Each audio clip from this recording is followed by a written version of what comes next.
Assalamualaikum warahmatullahi wabarakatuh. Saya Imam Wafi dengan NIM 200501110194. Di sini saya akan mempresentasikan materi UAS. Pembahasan yang pertama, bentuk-bentuk hadis. 1. Hadis qauli, yaitu segala perkataan yang disandarkan pada Nabi SAW yang berkaitan dengan akidah, syariat, akhlak, maupun yang lainnya. Yang kedua, hadis fi'li, yaitu segala perbuatan Nabi SAW yang diriwayatkan oleh para sahabatnya yang merupakan amalan praktis beliau yang berkaitan dengan peraturan syara' yang masih global sifatnya. Yang ketiga, hadis takriri, yaitu apa saja yang menjadi ketetapan Nabi SAW terhadap berbagai perbuatan sebagian para sahabatnya, baik berupa perkataan maupun perbuatan, yaitu dengan cara Nabi membiarkan atau mendiamkan suatu perbuatan yang dilakukan oleh para sahabatnya, disertai kerelaan atau dengan memperlihatkan pujian dan dukungan. Yang keempat, ada hadis ahwali, yaitu hadis yang berupa hal ihwal Nabi SAW, baik menyangkut sifat fisik maupun kepribadiannya. Pembahasan selanjutnya, fungsi hadis terhadap Al-Quran. Fungsi yang pertama yaitu bayan al-takrir, yaitu apabila sunnah sesuai dengan dan atau menetapkan dan memperkuat apa yang telah diterangkan di dalam Al-Quran.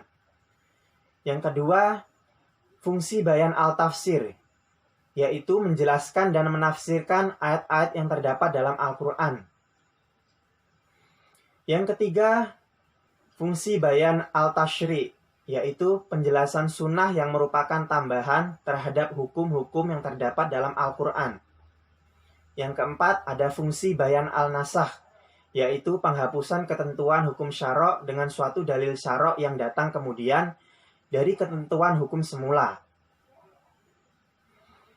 Pembahasan berikutnya, hadis mutawatir. Pengertian hadis mutawatir, yaitu hadis yang diriwayatkan oleh sekelompok orang yang menurut adat mustahil mereka bersepakat untuk berdusta. Hal itu seimbang dari permulaan sanad hingga akhir sanad, dan tidak terdapat kejanggalan pada setiap tingkatan atau tabaqat. Yang berikutnya, syarat-syarat hadis mutawatir. Yang pertama, diriwayatkan oleh banyak perawi. Para ulama berselisih pendapat terkait banyaknya jumlah perawi.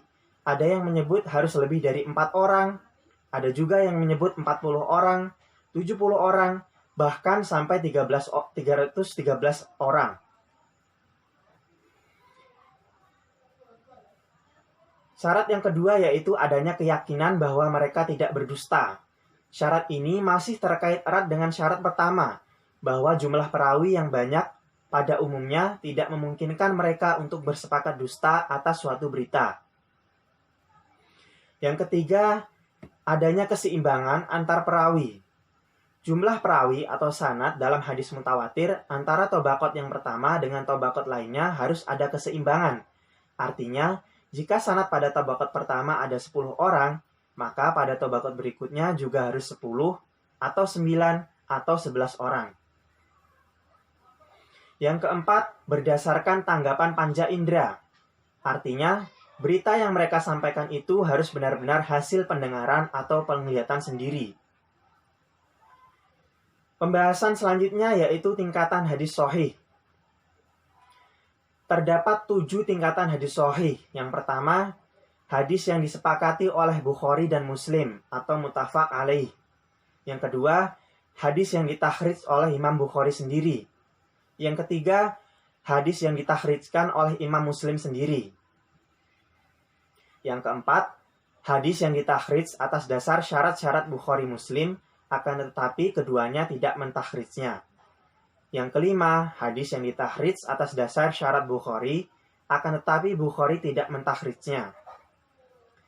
Yang keenam, hadis yang ditakhrij atas dasar syarat Imam Muslim, akan tetapi Imam Muslim tidak mentakhrijnya. Dan yang ketujuh, hadis yang disahihkan oleh para imam hadis selain Bukhari Muslim dengan tanpa berpegang kepada syarat-syarat keduanya. Baik, sekian penjelasan dari saya. Kurang lebihnya mohon maaf. Wassalamualaikum warahmatullahi wabarakatuh.